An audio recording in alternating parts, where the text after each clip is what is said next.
doubt, they counting me out, I'm getting it in, yeah. No time for no loss, I'm paying the cost, I'm in it to win, yeah. Refuse, mine, it can't be diffused. If you ain't thinking the same, then we playing by different rules.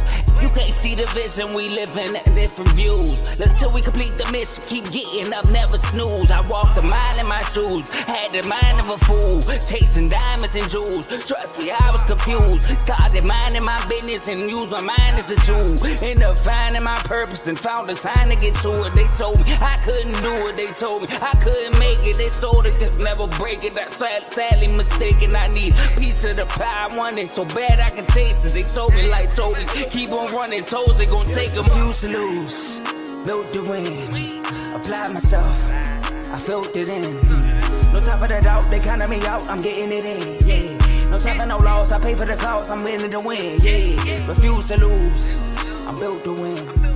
Applied myself.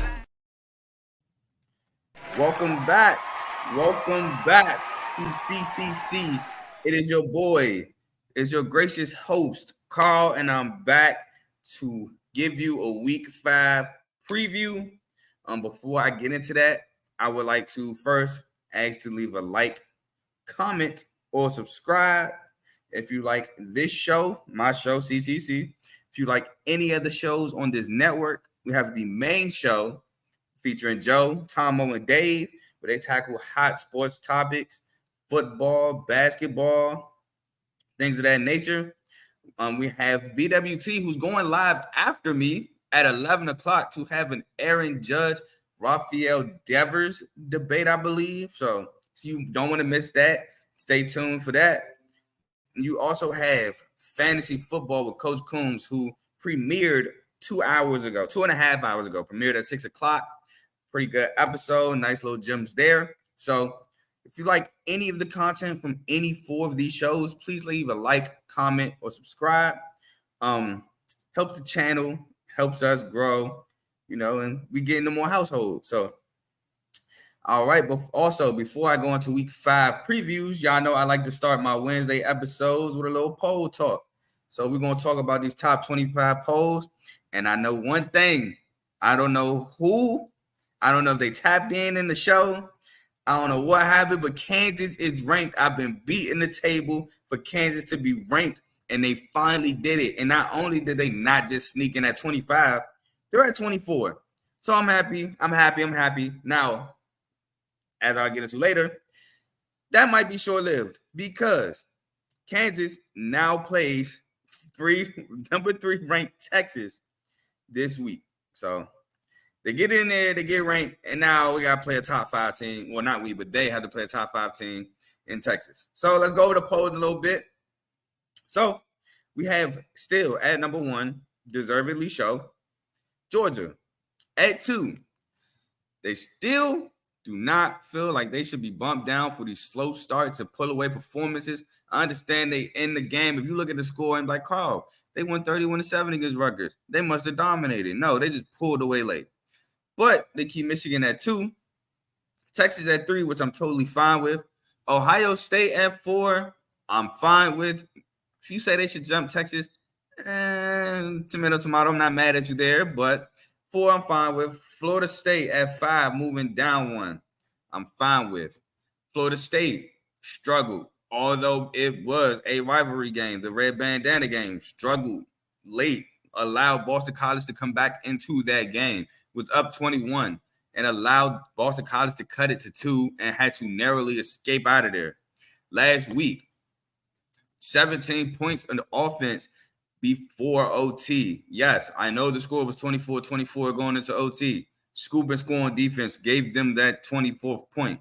So offense scoring 17, had to go OT in Clemson and Death Valley. So, yeah, it was a road game, but you gotta show dominance in these games, 1 in OT. So I can see why Ohio State, even though they narrowly escaped, but it was a top 10 road win. So got it. I see why they jumped them there. Penn State at 6, not mad. Told you, Ty, they will not be in the top 5. Number 7, Washington, not mad there. 8, SC, not mad. Washington is above SC because Washington honestly has played better competition. 9, Oregon. Not mad there. 10, Utah. I don't know about that. I understand Utah's undefeated. They just got a nice home win against a ranked opponent. But that offense, man, is still not good until maybe Cam Rising come back. And I say maybe because he may be rusty. He hasn't played since January of the beginning of the year, since the Rose Bowl. This is now week 5 of college football. He may be rusty.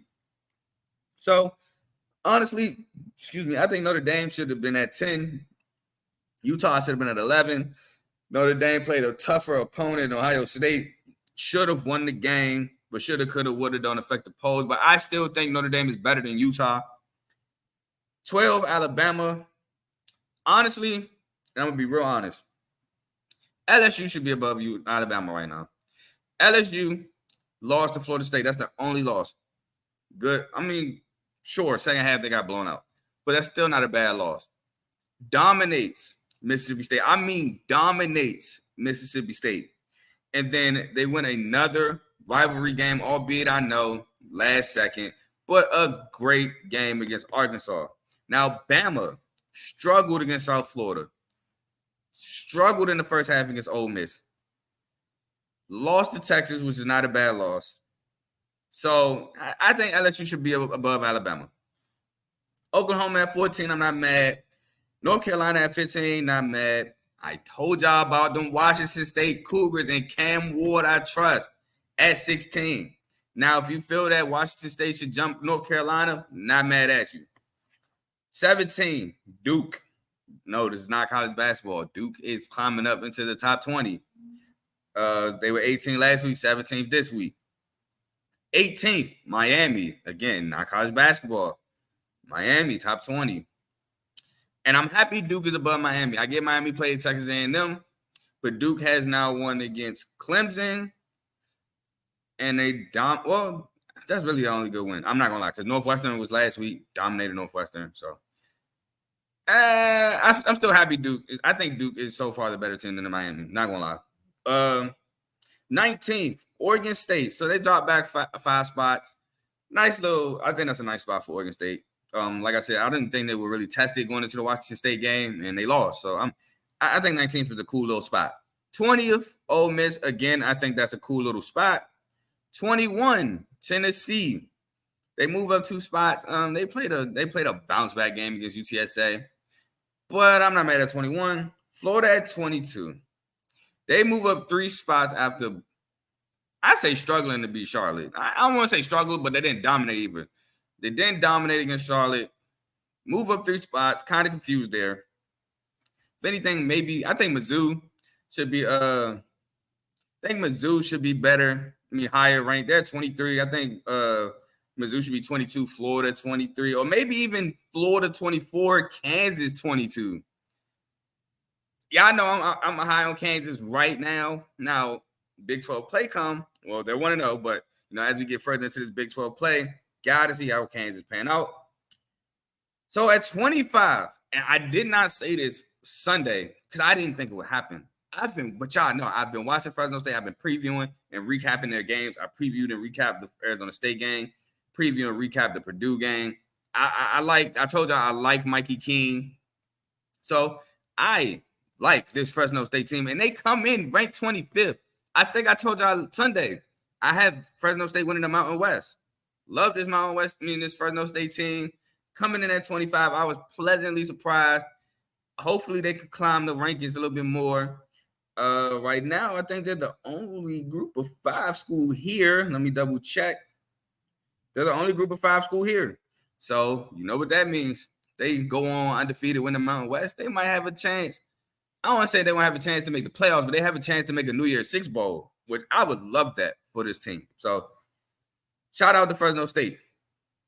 Now, that's it for poll talk. Any disagreements, any, agreements, anything you want to add, just feel free to light up the comment section.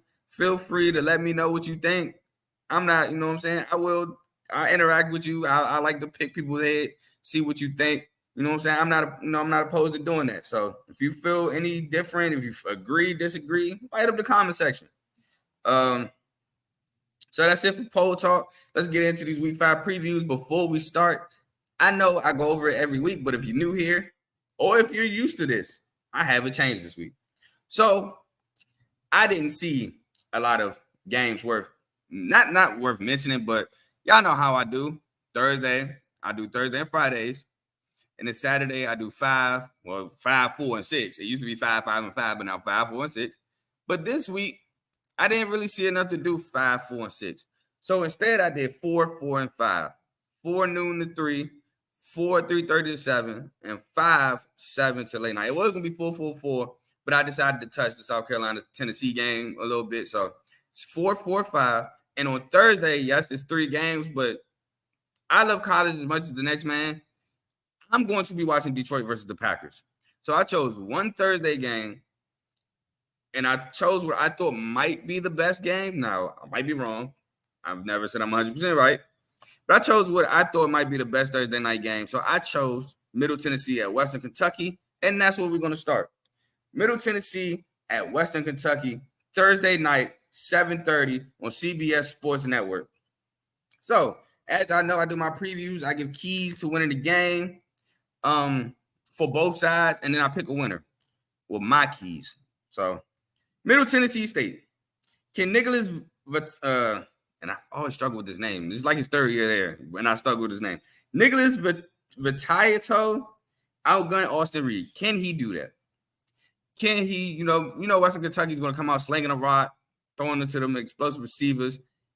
Can Middle Tennessee State and Nicholas Vitiato match that? Or outdo that? Can Middle Tennessee State create turnovers? Got to create extra possessions against this Western Kentucky team. Can't let them score on 90% of their drives. Can't let them score on almost every drive. You got to take the ball away. Which one of these receivers step up? Need somebody, in order for him to outgun Austin Reed, somebody got to be catching these passes. Somebody have to step up and win a lot of one-on-ones, get in the end zone. So which one will it be? Have to stop Malachi Conley. That is their number one threat. He's probably their best receiver. Have to stop him. And you got to establish the one to control the clock. You got to keep this. Western Kentucky, they can't score if they're not on the field. Have to win the time of possession, keep this offense off the field. So for Western Kentucky, let Austin Reed be great. So let him do him, man. He's a leader. He's a quote unquote veteran. You know, you only got like you used to have only 4 or 5 years. You know, I never seen a guy that's working on his ninth. So, but you get the point. Like, he's a vet. He knows what he's doing. Just let him be great. Go to Malachi Conley early and often. Just like they got to stop him. Hey, Western Kentucky got to get him going. Get him going. With this high-power offense, a couple stops should be enough. Like I said, man, if Middle Tennessee can't outgun Austin Reed, they're not going to win this game. So if they can turn this lopsided like the TCU-SMU game, a couple stops should do it. Can Davion Irwin Poindexter find the end zone? Now, a great run game always helps the pass. And it don't necessarily have to be great, but, you know, just getting established, just being able to get 5 here, 6 here, maybe 3 here one time, but then 5 here, like 7, break 1, get in the end zone. Just giving people the threat of the run allows so much more in this passing game. So can he find the end zone to, you know, make them have to think about him? And then finally, like I said, just play your game. Just play your game. You're honestly the better team in my opinion. You're who I'm going with to win this game. Play your game, man. Don't allow Middle Tennessee to change up anything that you do to play their game, and then now they're mucking the game up, and now it's close, and Middle Tennessee's hanging around. And when that happens, it's that off chance you lose. So just do you. So we move on to Friday. Friday, we have 4 games. I'm going to go over all 4. We're going to start with Louisville at NC State, which I think should be a really good game. I'm going to be tuned in. This is going to be on the main TV. I'm excited for this game. It actually took me a minute to think of who was going to win this game. But we'll start with our keys and Louisville. Louisville, probably the best defense you faced so far. NC State is probably the best defense they've faced. So far, I think the best defense they faced is maybe Indiana. But I think NC State has a better defense. So let's see. I'm interested to see what Louisville does against it. have to still hit your playmakers. Y'all already know who these playmakers are. I done told y'all. Jawar Jordan, Jamari Thrash, Kevin Coleman. Jawar Jordan seems like he breaks a long run every week. Have to keep feeding them. Jack Plummer has to be mistake-free. Got to cut these picks, my boy. Have to cut these picks. I don't think he threw a pick last week. Louisville went crazy on 56-28 against Boston College. Can he continue that? Have to contain Brendan Armstrong. Brendan Armstrong has shown time and time again he's going to run the football for NC State. He's probably NC State's leading rusher. Got to contain him. Can't let him beat you with his legs. I already know that Louisville struggles with the run, but you have to contain him. And that leads to my last point. They have to stop the run. Like I said, they struggle with the run. If they can stop the run and make Brendan Armstrong and these receivers beat you, which transparency here, Brandon Armstrong can definitely beat you with his leg, with his arm, but it gives you a better chance if you can contain the run itself and turn them one-dimensional. All right, for NC State, Brandon Armstrong has to stop the turnovers. Point blank period. He has to. Same thing. Got to stop him. Love Brandon Armstrong to death, but got to stop him. Can Concepcion repeat last week's performance? Had a great game. KC Concepcion, Kevin Concepcion had a great game, but can he match that performance? Because Louisville have playmakers on the other side. They're going to need playmakers on the NC State side. Can he produce again? Louisville may have been susceptible to the run. You got to exploit it. You have to exploit this run defense. Murray State at one point was able to do so. Georgia Tech was able to do so. Indiana was able to do so. I didn't watch the Boston College game, so I can't speak on that one. But got to be able to exploit that. And you force the mistake from Jack Plummer? So this is what I mean by that. Both of these quarterbacks can make a mistake. Can you force Jack Plummer to blink first? He has to blink first. If you make him blink first, create extra possessions with this defense, puts you in prime position to win this game. And you have to limit explosive plays because, again, Louisville has playmakers who make plays. It seemed like week in and week out, have to limit them. They were unsuccessful with that with Malik Washington. Malik Washington had a phenomenal game. Even Malachi Fields had a good game against NC State. Have to eliminate those with Jamari Thrash and Jawar Jordan and Kevin Coleman. Got to eliminate them. But now, first of all, I don't think I mentioned it. The game is Friday night, 7 o'clock on ESPN. Have to mention that so you know where to watch it.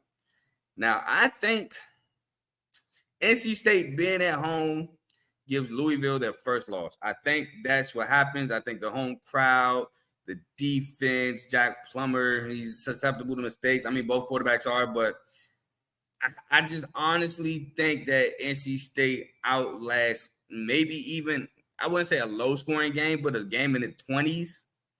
They outlast Louisville. So we go on to a banger of another game Friday, and I forgot to write down the time in the channel you can watch this on. Actually, but I'll take this back. This is going to be the best game of the night. I forgot this was on Friday night. So give me 1 second. I forgot to write down. My pen should have been right here. Here we go. I forgot to write down the time and the date that you can watch this. So I know it's Friday night, obviously, because the first game is at 7. So this game will actually be on my main TV. I'm so sorry. This is the game that's going to be on my main TV, and it's Friday, 9 o'clock. So it will probably start on my phone because Louisville, NC State, the long game at 7. Probably start on my phone. Then once Louisville, NC State come off, it will go on the main TV. Friday, 9 o'clock on FS1. Number 10, Utah, with the struggling offense versus Oregon State, the number 19 for Oregon State Beavers at Oregon State in Corvallis. Going to be a great game. So we're going to start with Utah keys. Is Cam Rising finally back? I know I've been asking this question for about 5 weeks now. And I'm going to continue to ask this question until I get a definitive answer and he's in that lineup. Because boy, oh boy, is this Utah offense not good. Last week, offense scored 1 touchdown. They had 14, but that's because Dante Moore spotted them 7 with a pick 6 to start the game. So this offense has not been great, especially through the air. So Cam Rising, are you back? Utah, Offense will have to be better. Like I said, can the defense get to DJU like last week? They had 7 sacks against UCLA. Can they repeat this performance against DJU? Make them uncomfortable. Get them on the ground. Third down stops. Things like that. Passing game still isn't off the ground. Pretty much explain that. Be prepared to stop Damian Martinez and Deshaun Fenwick. Washington State, they know they especially Deshaun Fenwick, had a heavy dose on Deshaun Fenwick on the ground. Washington State didn't really do a great job stopping that there. But I think Utah will. I think they'll stop the run. Utah's a phenomenal defense. Oregon State, make Utah have to put up points. Again, put up 7 points. They offense put up 7 points in the win. Put up 14 total, but offense scored 1, defense scored 1. Force Utah to have to score. Baylor was up doing that, couldn't sustain it. Florida was somehow still in the game because Utah couldn't consistently score. Have to make Utah score points. Prepare as if Rising is back. Just prepare to back because, hey, hope for the best, but pray for the no. You prepare for the worst, but hope for the best. So you prepare for the worst, and the worst for you would be Cam Rising being back. Now, the best thing for you would be them having to go back to Nick Johnson because that passing game looks horrendous. He can run the rock. Don't get me wrong, he's dynamic, but that passing game has not looked great under him. Heavy dose of the run. You can't let Utah turn you one-dimensional, or they'll just key in. And like I said, 7 sacks last week. It'll be the same thing. If you let them key in and pin their ears back and go get you, it's going to be a long night for Oregon State. Have to protect up front. Goes into that. Have to stop the run. Get Utah behind the chains. Get Utah in passing situations. If Cam Rising is not there, they're playing into your hands when they have to put the ball in the air. Get them in passing situations. Get off the field. Go get points. Wash, rinse, repeat. Now, because I don't think Cam Rising will be back, I picked Oregon State to win this game. Oregon State is at home. Passing game looks horrendous right now. Oregon State's looking like the better offense. The defense is still solid. I don't think it's as good as last year, but it's still solid. Give me Oregon State at home, which I think Vegas-wise, that is an upset. No. Utah's plus 3.5, so it's not an upset Vegas-wise, so excuse me. We move on to probably the worst game of the night, and I will cover it for you because I have to. Louisiana Tech and UTEP, Friday night, 9 o'clock on CBS Sports Network. Forgot to write that one down too. All right. For Louisiana Tech, Hardison is a turnover machine. Let me make sure I got this right. He has 5 touchdowns and 7 interceptions. That boy is a turnover machine there for UTEP. Get Smoke Harris the ball in space. Like I said, week 0, he is their best player in space. He's their best player. He's probably the best player on their offense. Got to give him the ball in space and let him do him. Force UTEP to score touchdowns. I think UTEP, the highest amount of points they have scored was 28, and that was against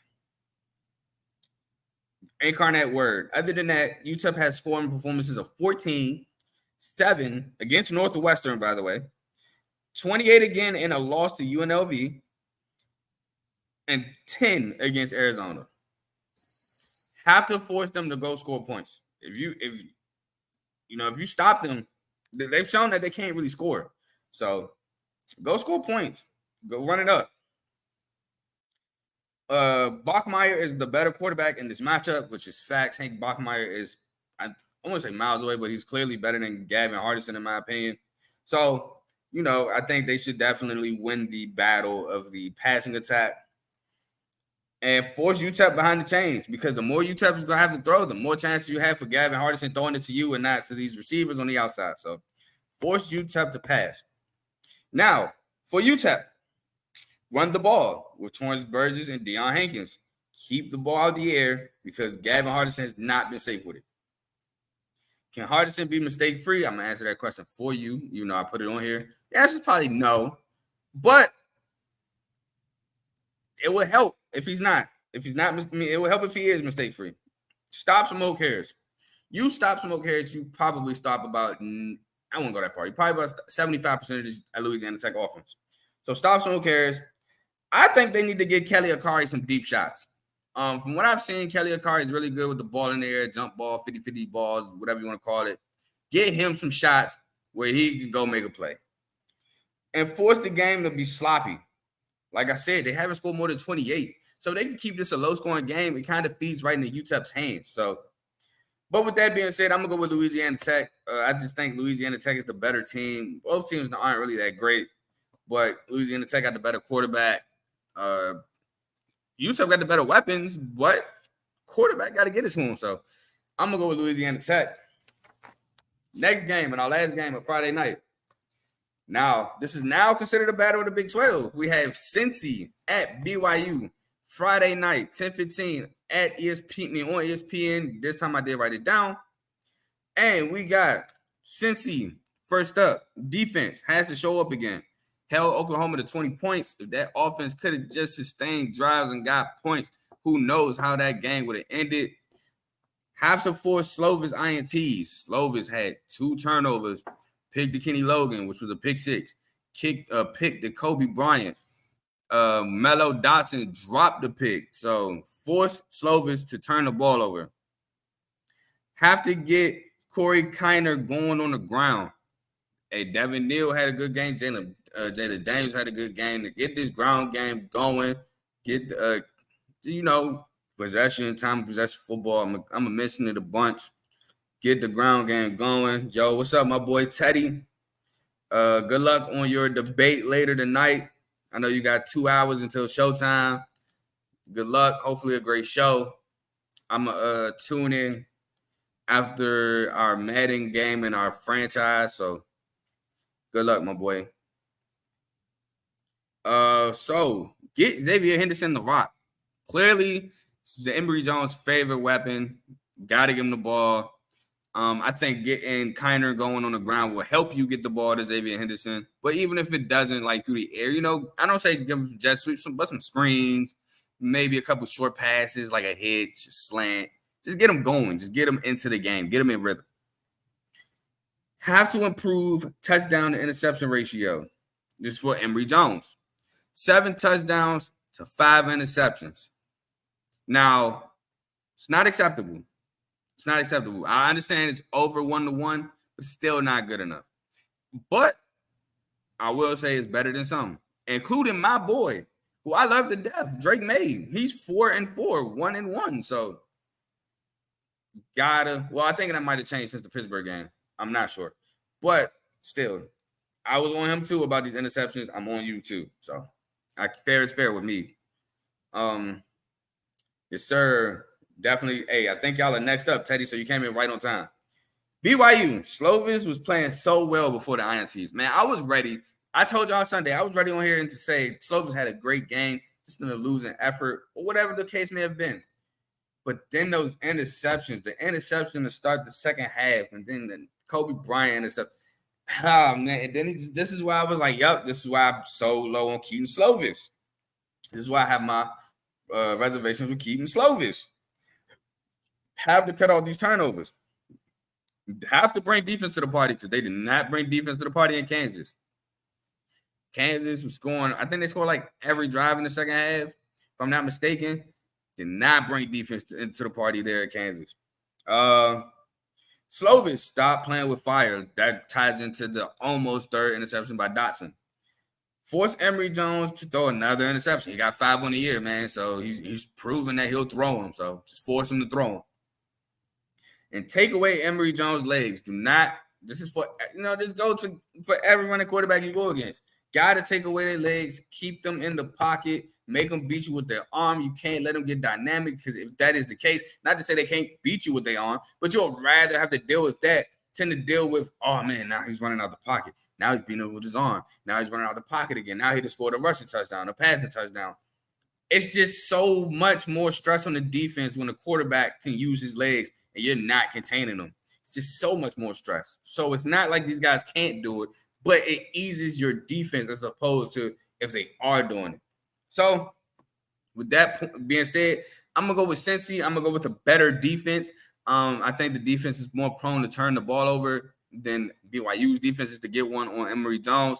So I'm gonna go with the Cincinnati defense. I understand BYU offense is really good. They were able to attack Kansas deep throughout certain plays of the drop. I mean, certain times of the game.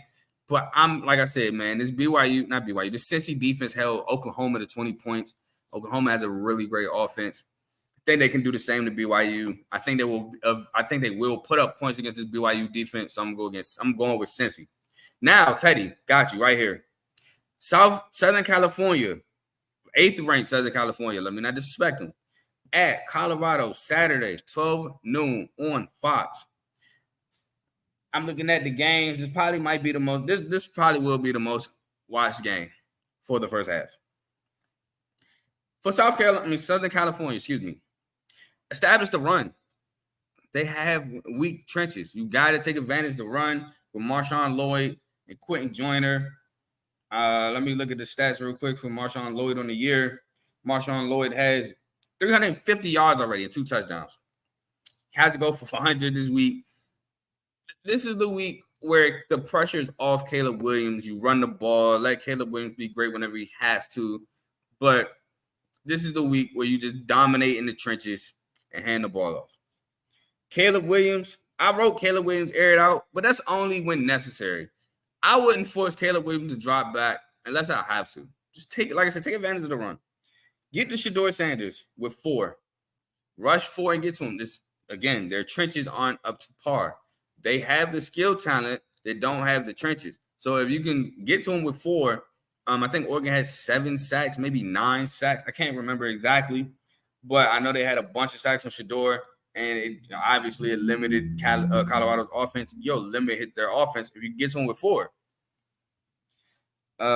Be prepared to take Colorado's best shot. Now, I say this because Colorado is going to come out with a fire after 1, losing 42-6, and 2, all the media hate, not by, I wouldn't say by ESPN, but by like people on Twitter. People couldn't wait for them to lose. 42-6. Like Oregon didn't get whooped 49-3 last year, first game of the season. But I digress. To Georgia.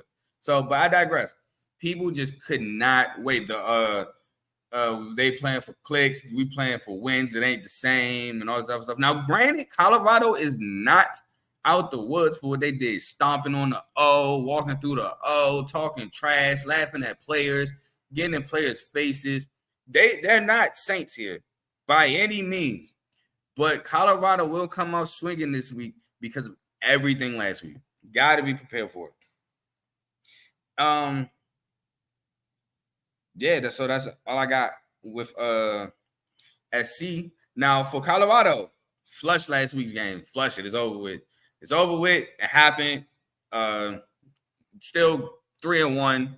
You'd rather be 3-1 and 0-4 like last year, Colorado team. So flush it. Keep it moving. Now, have to protect Shedeur. Last week's protection was piss poor. Have to do better. I don't care if you have the chip with a tight end. I don't care if you need 2 backs to come in and block. I mean, I get it takes away a lot of the route combinations. We have 3. But even if you have 4 or 5 in a route, you can't get the ball to him if he's on his back. So have to protect Shedeur. Have to stop the run, which I know is not easy because a lot of that is dealt with the trenches, but it has to happen. It have to happen because, look, I get Caleb Williams is probably going to win the Heisman again. I get Caleb Williams is the best quarterback in college football right now. But the amount you would rather somebody throw the ball and put the ball in harm's way than run the rock and have to hope for a fumble. So, got to stop the run. Stay disciplined in your pass rush because, boy, Caleb Williams is a magician. Caleb Williams, you're not disciplined in your pass rush, he'll extend the play. He'll break. If you, break contain, he'll go outside you and run. Caleb Williams can do it with his legs and his arms, so you have to stay disciplined. If you stay disciplined, you might have a chance. And you have to be prepared to defend for long periods of time. Like I said, Caleb Williams is a magician. He can extend plays. He can, he can make any throw you ask him to make from any arm angle you ask him to make. So you have to be prepared to defend for more than 3-4 seconds because he will extend plays. Now, with that being said, I'm going to go SC. And I'm actually kind of tempted to take the minus 21.5, but I'm going to stay away from that game. Stay away. Maybe if you want to look at an over, that might be cool too, but I'm going to stay away from this game. I don't see SC being able to shut out Colorado as much. I don't think, only because I know last year SC defense was predicated on turning the ball over. SC's defense still looks susceptible to big plays. So I know they had the one half against Stanford, but Stanford offense is honestly terrible. So I understand they got the tight end Ben Bojack. Sorry, I know I'm gonna butcher your name, but I know who you are, and you're a great tight end. But I don't see SC shutting them out or playing that good a defense like Oregon did. So maybe an over, maybe the +20. I don't know. I'm staying away from the spread this game. But yeah, I got SC winning. Moving on to game 2.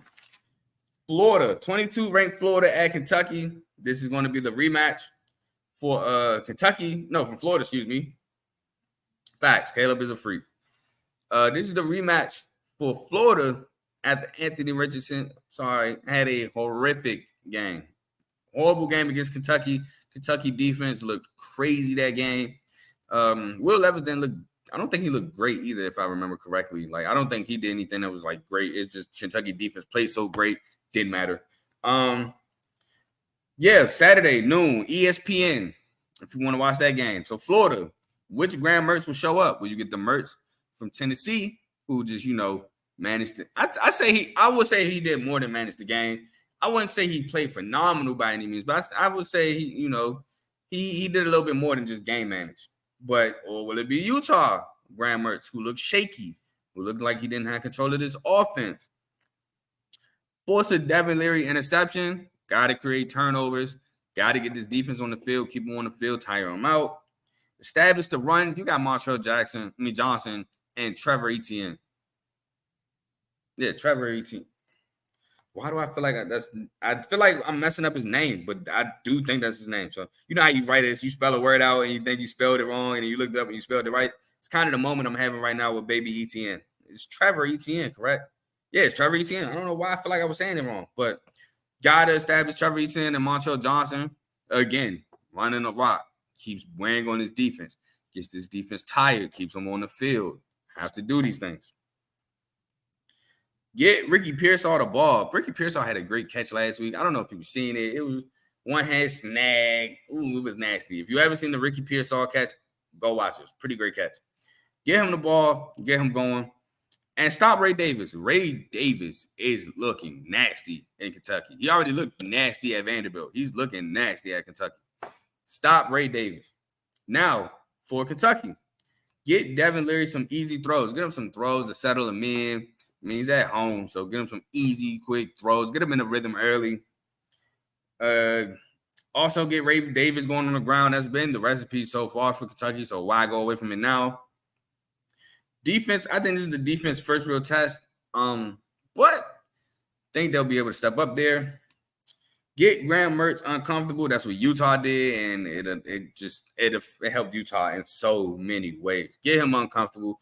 Get him looking unsure of himself. Get him to maybe throw a couple bad passes. Get him to rush his throws or got that clock in his head quicker now. He might have had 3-4 seconds to look for a play, but because his clock is so sped up, I feel like he had to get rid of the ball because something might have been coming. Get to him like that. And stop the run. By stopping the run, you're allowed to peel your ears back and do what I just said previously to Graham Mertz. But with that being said, I don't think there's no revenge here in this game. I think Kentucky wins this game. Kentucky's the better defense. I think Devin Leary's honestly the better quarterback. Not by much, but I think he is the better quarterback here. They have I can't say the better run game, but Ray Davis is the better. I think Ray Davis might be the best running back in this game. And Kentucky, known for defense. Give me Kentucky. Give me Mark Stoops. Florida might get knocked out of the top 25, and Kentucky might jump in. Maybe. I'm not sure. But yeah, I'm going to get Kentucky on this one. And then we're going to move on to Texas A&M at Arkansas. Texas A&M. So, look, I wrote this note yesterday.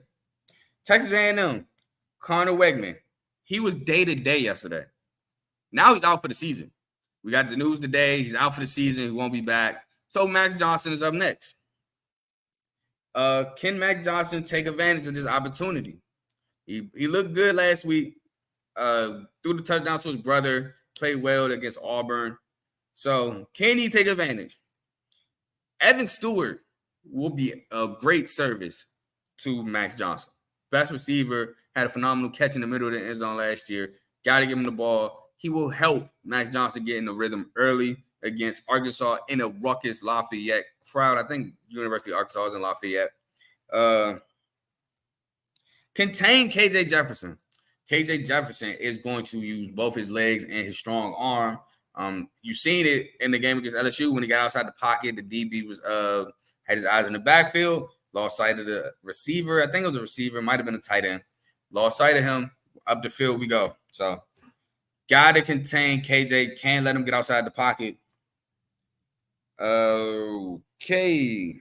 Score early to take the crowd out of it. If they go down to score a touchdown, might take the air out of the building. So if you get the rock, got to go score. Field goal, not really going to do it. Touchdown, might do it. So get the air out of this crowd early. For Arkansas, KJ, build off your phenomenal game last week. Played a phenomenal game. Cannot blame the quarterback for that loss. LSU just was the better team that night. Played a great game. So keep KJ moving, use his legs. I already explained the play before, but KJ is so great when he can use his legs, get outside the pocket, run down the field. He's a big guy, but he can move. Get him some design runs. You know what I'm saying? Keep the defense off balance. Is Rocket Sanders back? If Rocket Sanders is back, that's going to help this offense tremendously. The speed of Rocket Sanders, getting him the ball, he could break on easily. You know what I'm saying? So if Rocket Sanders is back, look out. Pressure Max Johnson early if he plays well. There's no if no more. Max Johnson is playing, so pressure him early. He's a young guy. Get to him, rattle him, try to rattle him, try to get him uncomfortable, try to get him out of rhythm. At Texas A&M, if they want to give him short passes, start playing up, start pressing, start challenging these receivers, start sending blitzes behind it, so that way he don't got that much time. Come out swinging, get the crowd in the game. So just like Texas A&M is trying to take the crowd out of the game, for a young quarterback in this game, get the crowd in the game. Make it loud. Try to get some miscommunications. Try to get to where they have to burn a timeout early, premature timeout, delayed games, false starts, because snap count, stuff like that. Get this crowd hyped. Now, with that being said, I went with Arkansas even prior to the news of Wegman being out. I'm going to stay with Arkansas, especially if Rocket Sanders come back. I think Arkansas has been playing pretty good football. I understand they lost to BYU in a shootout just the week before the LSU game. But Arkansas is at home. Texas A&M defensively, I don't know. Honestly, I'm not going to put too much stock in the game against Auburn. Auburn offensively just doesn't look great. Didn't look great against Cal. Didn't look great against Texas A&M. Just doesn't look great. So I'm going to go with Arkansas. I think Arkansas is the more tested team here. Moving forward, we have our last game of the noon slot that I will be going over, which is Clemson at Syracuse, Saturday noon on ABC. Clemson, can Klubnik and receivers keep up from last week? I think Klubnik played a good game last week. I think he looked really well. I think the receivers were able to separate really well against Florida State. Can they continue it against the Syracuse defense? Get Will Shipley going. Never a bad idea to get Shipley and Moffa going. So get this run game going. Allow these receivers to get more one-on-ones. Allow K. Klubnik to have, keep the defense on his toes. Have to stop Garrett Schrader on the ground. Garrett Schrader, these past 2 games, has 5 touchdowns. No, he does not play running back. As you may or may not know, he's the quarterback of Syracuse with 5 touchdowns on the ground the past 2 weeks. Phenomenal on the ground so far for Garrett Schrader. Will Antonio Williams and Cole Turner return? That will be a huge help to this receiver core if they can get these 2 guys back. And have to dominate the trenches, because if you dominate the trenches, you get Will Shipley going. And if you dominate the trenches, Garrett Schrader probably can't kill you with his legs. And Syracuse probably can't get this run game going. So for Syracuse, can't just rely on Garrett Schrader legs. You can't, man. Garrett Schrader's going to have to beat this defense with his arm. I understand he's been doing phenomenal things with his legs, but with his arm, he's going to have to do it with his arm too. It's not going to be able to just live off of these quarterback runs against Clemson. It's not going to happen. Now you can say, hey, Carl, Riley Leonard did it. I think Duke is a way better team than Syracuse. It's not going to happen for Syracuse. Syracuse, can this defense continue to force turnovers? Syracuse in the past 2 games has 3 picks and 2 fumbles. So 5 turnovers in the last 2 games. Is that sustainable? I don't think so. Maybe they can force one though. I don't think 1 might be too much to ask, but 5 in 2 games, I don't think it's sustainable. Have to continue with the strong run defense. Held Army to barely any yards. Held Purdue to barely any yards on the ground. Going to have to hold Clemson to barely any yards because Will Shipley, Moffa, don't forget Cade Klubnik can use his legs. It's going to be a tough task. Force Klubnik to make tough throws. While I said Klubnik played good last week, a lot of them throws were open or guys, I think it was, guys were running open. So he was hitting open guys, which you would hope your quarterback can do. But I'm not going to say it's easy either. But if you're Syracuse, you want Klubnik to have to make tight throws. And blitz him. Blitz him. He is still young. Like I said, this is his first year with the keys. Blitz him. Let's really test what Klubnik can do. Now, with this being said, I know last year, before I had CTC, I thought the game would be close, but Clemson would win, and Clemson blew out Syracuse. I'm going to stick with Clemson. I think Clemson wins this game. I don't care that Clemson's on the road. Clemson is coming off of a tough loss, a game that they should have won if the kicker makes a 30-yard kick. Possibly could win that game there. I think Dabo's going to have these guys amped. I think Dabo's going to have these guys. I feel kind of sorry that Syracuse has to catch this undefeated right after that because Dabo's going to have his guys motivated. Dabo's going to tell his guys, look, if y'all want any shot at the playoffs, you have to win out. No losses, no mistakes, got to win out. They're going to come out like a well-oiled machine. I think they beat Syracuse. Now, we step into the afternoon slot. We have number 1 ranked Georgia at Auburn. Saturday, 3:30, CBS. Georgia. Just play Georgia football. Just do you. It's what's got you 2 national championships in 2 years. Just do you. Get the ball to Brock Bowers.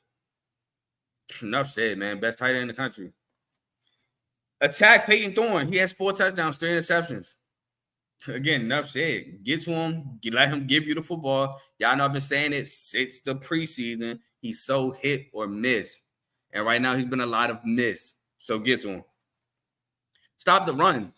Force Peyton Thorne to have to beat you. I don't think he can. And show Auburn why you are the more dominant team. Hey, look, trenches.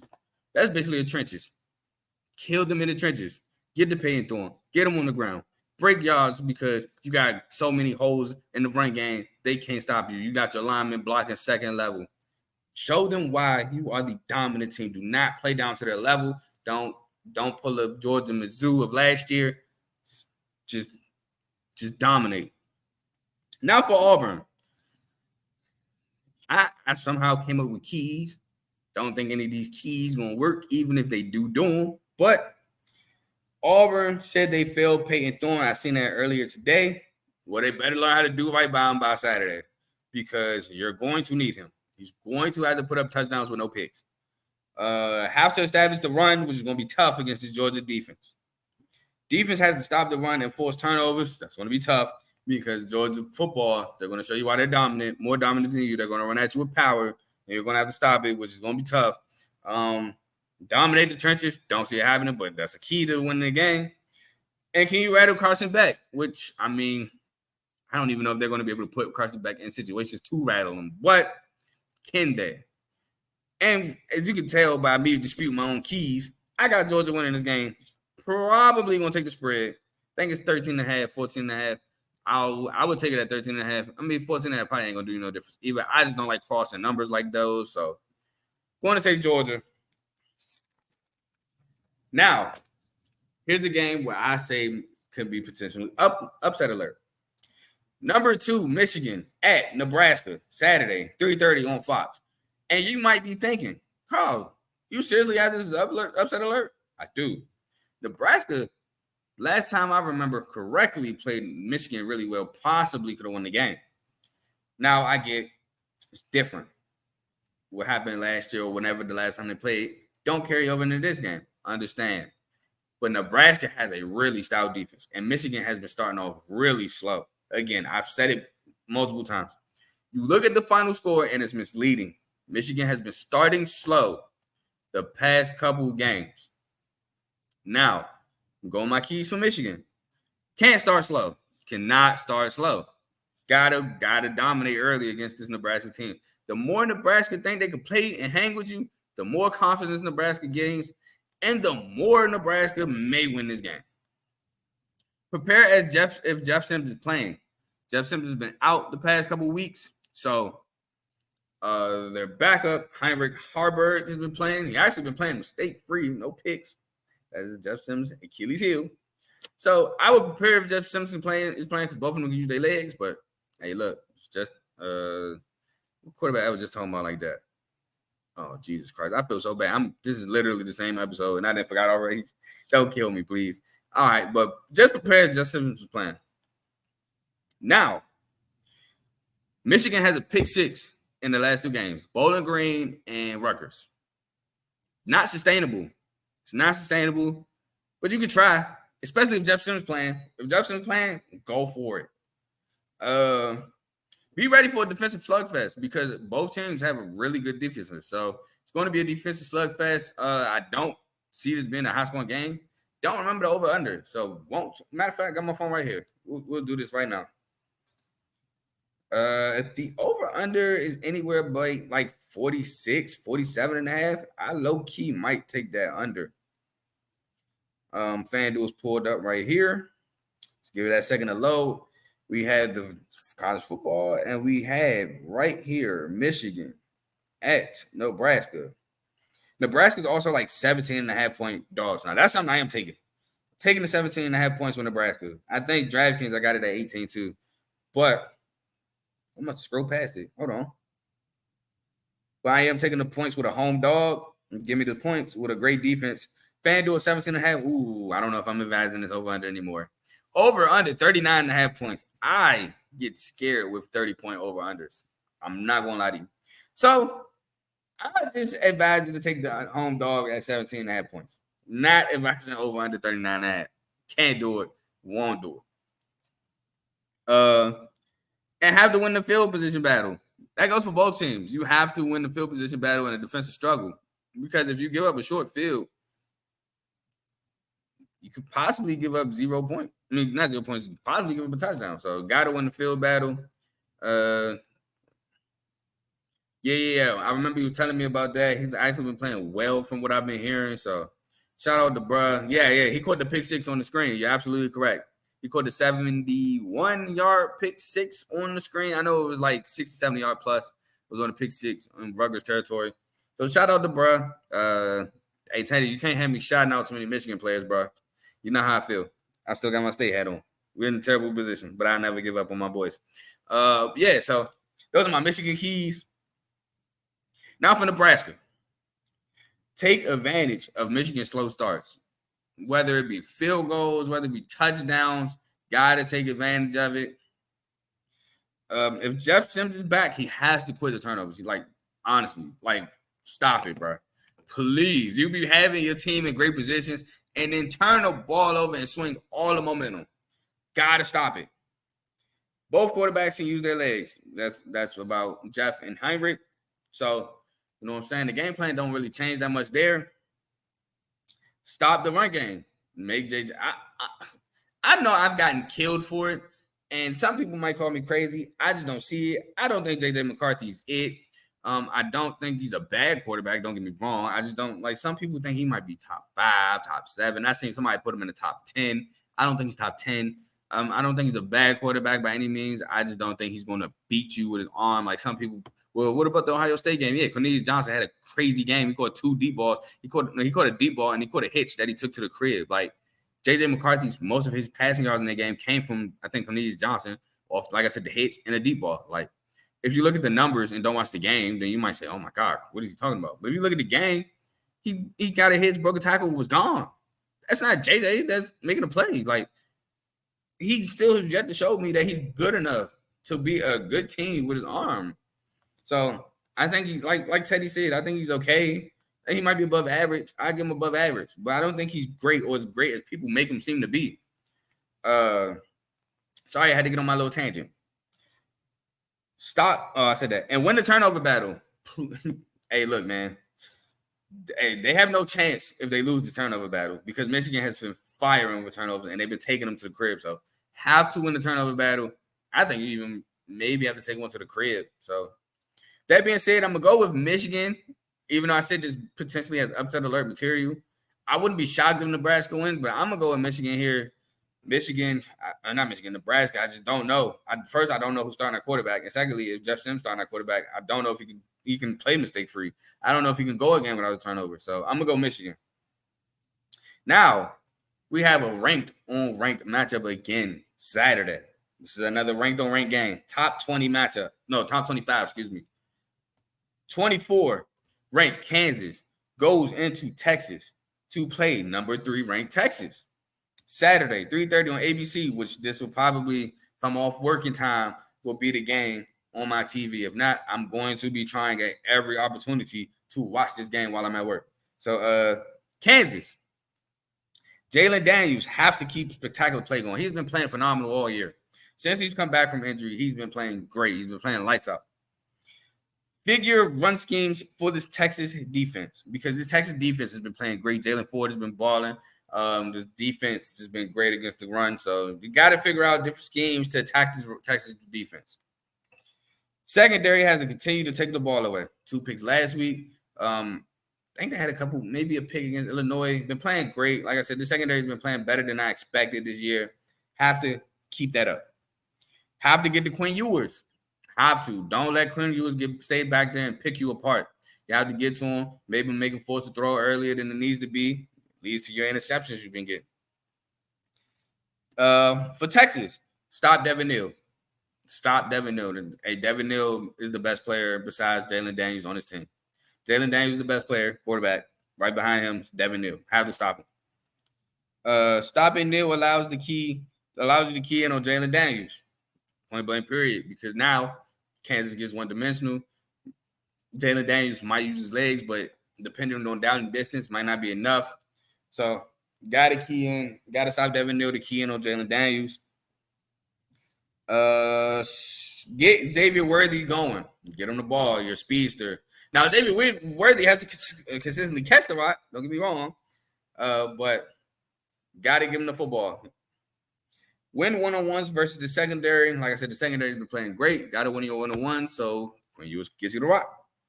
And get Jonathan Brooks going. He's been playing great this year. He has like 350 yards as well. I think he has 3 touchdowns on the year. Been playing really good. I know he had a lot of shoes to fill. And I say shoes because I mean 2 players. Bijan Robinson and Roshan Johnson both gone to the league. And he has to step in and fill that void. And he has done phenomenally. But end of the day, I'm going to go with Texas. I think Texas is just a better team. Like I said, it's unfortunate Kansas finally gets ranked. And now has to go against Texas. Now, Texas wins this game. Now, this is the last afternoon game. And this is ranked on ranked again. 13th ranked LSU at 20th ranked Ole Miss. Saturday, 6 o'clock on ESPN. I should be home or at my grandma's house to watch this game. This is one of the most exciting games I'm ready to watch because I'll get into the notes because I almost got into the notes anyway. For LSU, Jaden Daniels has been playing spectacular. I said coming into this season, Jaden Daniels is going to have to show me he can throw the football. He can't keep living off his freshman year at Arizona State. And he told me, Carl, I got you. And he's been playing great. 12 touchdowns, I think the 2 interceptions, and that's just passing touchdowns. I think he has like 14, 15 total. So Jalen Daniels has been playing great. Receiver core has been cooking. Malik Neighbors, Brian Thomas. Boys have been balling. So just keep doing what y'all been doing. Macau Wingo, and that's almost a Kendrick Perkins. Jesus Christ. Harold Perkins have to go after Dart. As you can see in the Alabama game, Alabama started to get to Dart, and Dart started making bad decisions. He threw a momentum swinging interception to start the second half. Or at least I thought it was a momentum swinging interception. And and it just didn't look the same. It didn't look great. The first and the second half looked completely different after that. Stop Quinshon Judkins.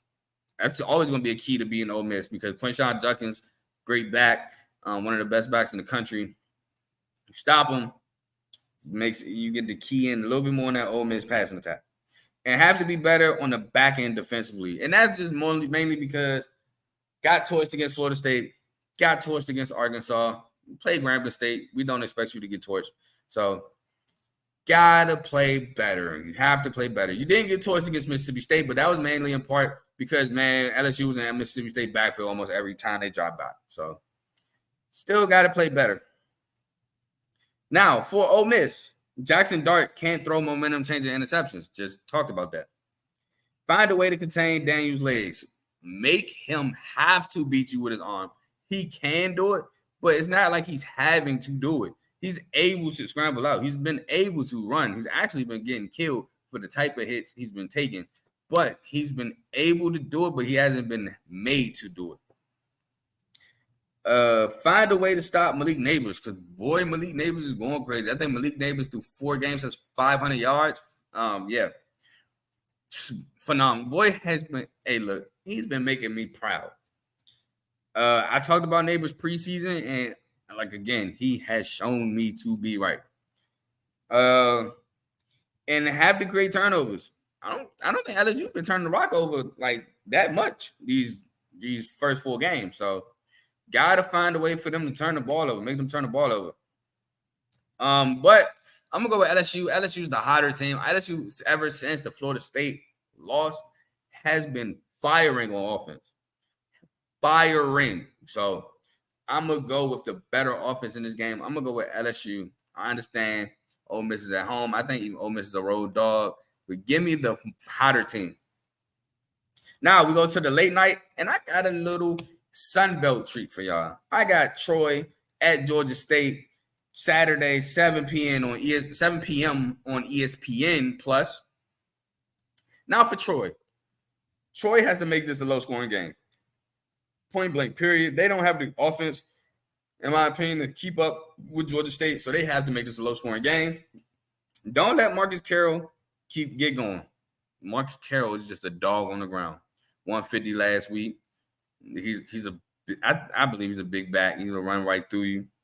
Darren Granger, have to contain him. Like I said last week against Coastal Carolina, Darren Granger popped off the run game for Georgia State against Coastal Carolina. Can't let him do that again this week. Kamani Vidal would be huge. Kamani Vidal has to be the best back in this game. He has to dominate on the ground. Has to keep this Troy offense in front of the chains on the field. Have to keep this Georgia State offense off the field. Now, get Chris Lewis the ball. Chris Lewis, I've watched Chris Lewis play a couple times. He is a playmaker. He will make contested catches. He's just good. Get him the football. Now for Georgia State. Darren Granger, through this 4-0 start, has been playing spectacular. He has to keep it going. I still think he has 0 interceptions. I think he has 7 touchdowns. Keep it up. Win the field position battle. If you're able to score and keep Troy having to go long distances to try to score, Georgia State wins this game. Can you repeat last week's defensive performance? Coastal Carolina could not get anything going against this Georgia State defense. Even with Grayson McCall, the great quarterback that he is, nothing. Could not get anything going. They scored 1 touchdown because of a blocked punt. So they could not get anything going on offense. Get Marcus Carroll rolling. Again, get him going. And force a Gunnar Watson turnover. I believe that they can do that. I think this defense is good enough to turn Gunnar Watson over at least once. And with that being said, I'm going with Georgia State to go 5-0. 2-0 in the Sun Belt. 2-0 in the Sun Belt. And have a great start to the season. Sean Elliott has done a great job with this program. Sean Elliott, enthused, great coach. Like I said last week, on Sunday, I would have loved to play for this coach. Give me Georgia State. Now, another rank, but this might be the best game of the night. Number 11, Notre Dame at number 17, Duke. Saturday, 7:30, ABC. And I didn't even pick a winner. Oh, shoot. My bad. Well, I'll pick a winner on the fly. Notre Dame. You last week lost to fuel you. Shouldn't have lost, first of all. Like again, fold job, just a choke job of Notre Dame last week. Establish Audric Estime as always. Get this run game going. Wear down his defense. Contain Riley Leonard. Riley Leonard has been killing teams with his legs. I think last week's like the only game he did it, and that was against Northwestern. So Riley Leonard has been killing teams with his legs. Have to contain Jordan Waters. Jordan Waters has been playing phenomenal. He has, 5 touchdowns, I believe, 200-something yards. I'm going right now to double check from what I remember. But Jordan Waters has been playing phenomenal. He has 7 touchdowns, 258 yards or 39 carries. Now, Audric Estimate has also been playing well. 591 yards on 5 touchdowns. And I will get into Sam Hartman a little later. Last week, Duke played UConn, and he didn't kill them with their legs. Northwestern was 2 weeks ago. Sorry about that. Now, hold on. Boom. Oh, shoot. Oh, well. Lastly, for Notre Dame, Sam Hartman has to continue to stay hot. Sam Hartman has 14 touchdowns through the air in 5 games. 81 of 115, 1,236 yards, 14 touchdowns. Boy is balling. Boy is showing you why Notre Dame were immediate playoff contenders when he decided to transfer there. Now for Duke, home crowd will be rocking. That home crowd was rocking for the Clemson game. I know it's going to be rocking for Notre Dame. With this team is 4-0, look good so far. Home crowd will be in the game. Riley Leonard will have to win with his arm, however. I understand Riley Leonard is a good quarterback, but passing-wise, he's 67 for 99, 778 yards, and 2 touchdowns through 4 games. Wouldn't necessarily say he's been the greatest through the air. So I think Riley Leonard's going to have to win this game with his arm.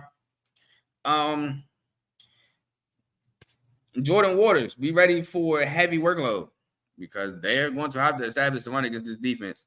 This is one of them games where both teams are going to have to establish the run to have a lot of success, to set up a lot of success later.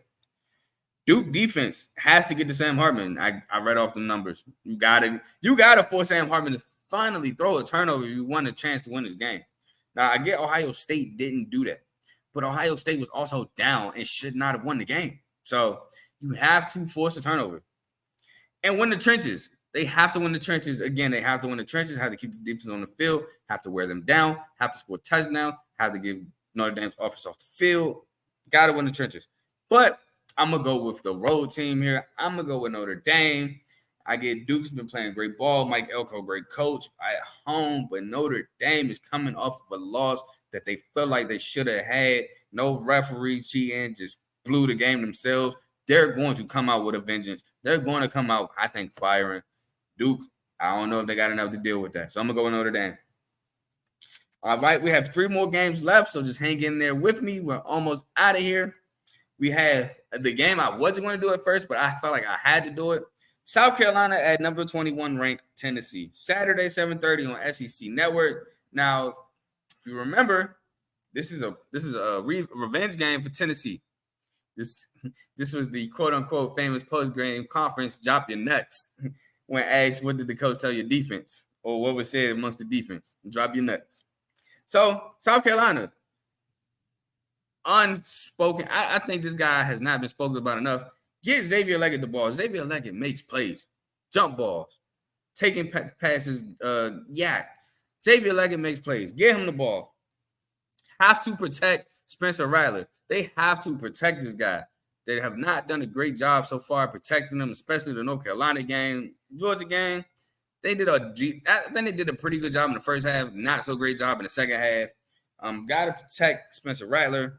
Force Joe Milton to throw a pick. If you get to Joe Milton, I think he starts to make bad decisions. You kind of see it in the Florida game. He threw a pick early when they were down 12-7. I think he just got rattled in the swamp. Threw a pick. Stop Jalen Wright and Jabari Small. If you let them 2 backs get going, it gets Joe Milton comfortable. You're not going to rattle him. And besides Xavier Leggett, who will step up for Juice Wells? Which receiver is going to step up? Because Juice Wells, from what I've seen, he's not playing. He's out. So somebody else is going to have to step up besides Xavier Leggett. Who will it be? For Tennessee, had a nice rebound game against UTSA. But, UTSA and USC, that means South Carolina either. Joe Milton has to attack South Carolina downfield. I think that's 100% facts. I think he has to attack downfield. I don't think they need to have him dinking and dunking. He needs to use his arm, which is so talented, to beat South Carolina. Jalen Wright and Jabari Small to do that. You have to use them. Have to get the run game going. Get these guys playing up so Joe Milton can burn you over the top. Stop Xavier Leggett because right now he's looking like our only playmaker. So Tennessee has to stop him. And don't allow South Carolina to establish the run because we have not. South Carolina has not been great at establishing the run at all. So if we are able to establish the run, it kind of helps teams get, sit back, not be able to go after and kill Spencer Rattler. So have to establish a run. Now, I ain't picking a winner. No, I'm not picking South Carolina this week. I think Tennessee gets his revenge in Knoxville. Think they get the W. South Carolina, man. I like the team. I don't know, man. We can't protect Rattler. And Rattler can't do what he has to do. So I'm going to go with Tennessee at home. Now, got another great 3-1 team. Battle the 3-1s. West Virginia at TCU. Saturday, 8 o'clock, ESPN 2. Mark, I don't know if you're listening, but, good game. It should be a good game. Well, maybe. For West Virginia, can you win on the road? They've 3-0 at home, 0-1 on the road. The one loss, however, was Penn State. So it's not like it's a bad loss. You know what I'm saying? It was expected. They actually played a better game than people thought, including myself. So, yes, that's the only loss, but it's not like they lost the game they should have won. But can you win on the road? Can they keep up this stout defense? They have been playing great defense. They held Texas Tech to 13. They held Pitt to 6 in the backyard brawl. So they've only given up, I think, a combined 19 points, maybe 20 the past 2 weeks. That is phenomenal. Can they keep that up? CJ Donaldson has to be the best back in this game. He has to. You got to establish the run. Got to keep TCU's offense off the field. Got to force TCU to play some defense.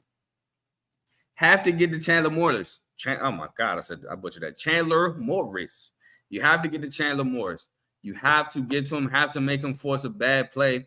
Have to get him uncomfortable. Because if you don't, as we've been seeing, TCU has been putting up points. And will Garrett Green be back? Is Garrett Green back? Garrett Green so far has yet to throw a pick. He has 4 touchdowns, but he did not play last week. The backup did, and I'm blanking on his name. Oh, my God. Nico, blanking on his last name. Sorry, Nico. Give me 1 second. And I clicked the wrong game. Nico. Yeah, they gave up 19 points in the past 2 weeks. It is Nico Marcholi or Maritol. Will it be him or Garrett Green? I think that might make a difference. Now for TCU. You have to outgun West Virginia. West Virginia is not built doing shootouts. Not at all. Outgun them, turn this game into a shootout, you win. Chandler Morris, no turnovers. Don't allow them to get back in this game. That's what Pitt messed up at. Pitt was up. They had the momentum through that terrible pick. Allowed West Virginia to play with a short field. So West Virginia scored a touchdown and momentum switched. West Virginia's at home. Backyard brawl. The crowd got right back into it, and Pitt could not recover. Forced a turnover by whichever West Virginia quarterback starts. Like I said, Garrett Green's yet to throw a pick. I don't think Nico threw a pick. Oh, actually, I'll take that back. Nico threw 2 picks against Texas Tech. So you got to force a turnover. Stop CJ Donaldson. Don't allow West Virginia to just rely on CJ Donaldson and allow Nico to cruise through this game. Stop him. Make Nico or Garrett Green beat you. And have this be the Imani Bailey and Trey Sanders show. 2 great backs. Got to use them. I understand Chandler Morris can sling the rock around, but why put the ball in harm's way when you got these 2 great backs who can put the ball in the end zone for you, can break long runs. So that being said, I think TCU wins this game. TCU at home. West Virginia is not the same on the road. West Virginia, I don't think they have the defense enough to stop TCU or the offense enough to score with TCU. So I'm going to go with TCU in this game. And the last game I have for y'all on this Week 5 preview is 12th ranked Alabama at Mississippi State. Saturday, 9 o'clock on ESPN. Mississippi State is coming off of 2 losses South Carolina last week by 7, and a blowout loss to LSU. Alabama is coming off of 2 straight wins. Struggled against Southern Florida, struggled against Ole Miss, but found a way to pull out the dub. Now, Alabama, Milroe has to get better every week. I'd say he played decent last week. From what I saw, he played decent. I wouldn't say he played great. Have to establish the run. Jace McClellan and his Alabama offense, to be honest, run game has been underwhelming this game. They have to show they can run the ball consistently and really well. Have to stop Joe Marks.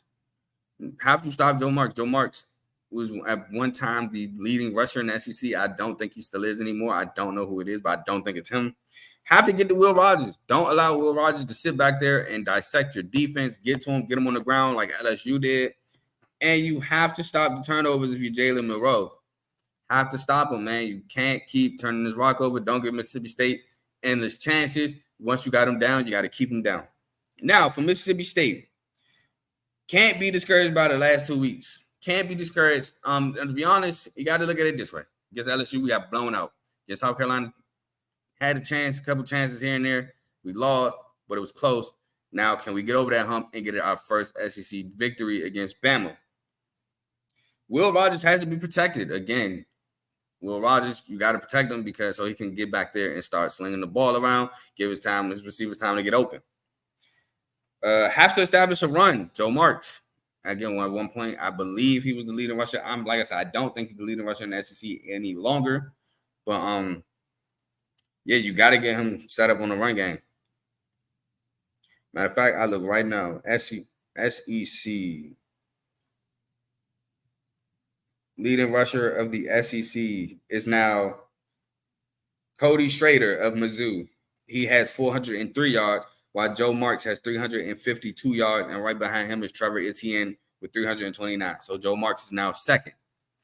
Hey Teddy, chill, because I got you in like 5 seconds. I got you.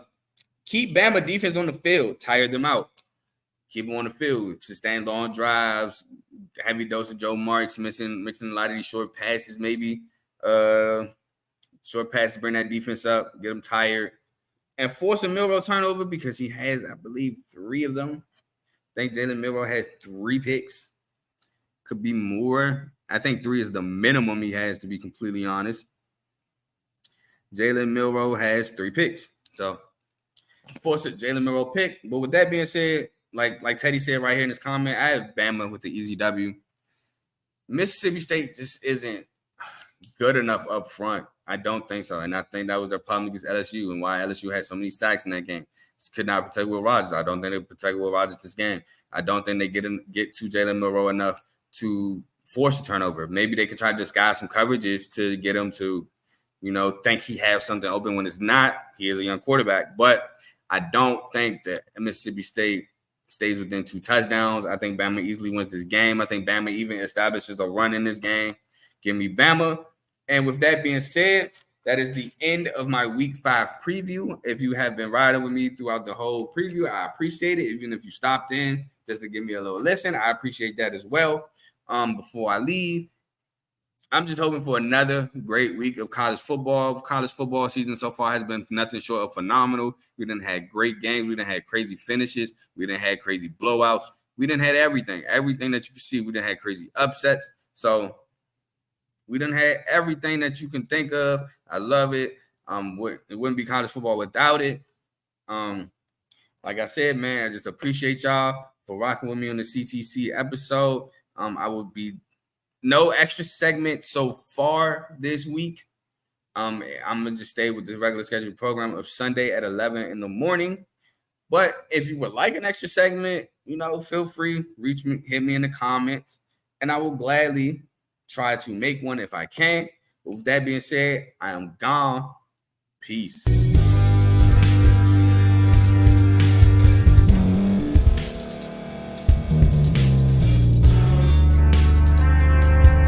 Thank you for staying to the end. If you're watching this on YouTube, please like this video, subscribe, and also hit that notification button so you can be notified next time we put out a video. If you're listening on any podcast platform, subscribe, and hit that notification button, y'all, so you can be notified we put out another podcast audio.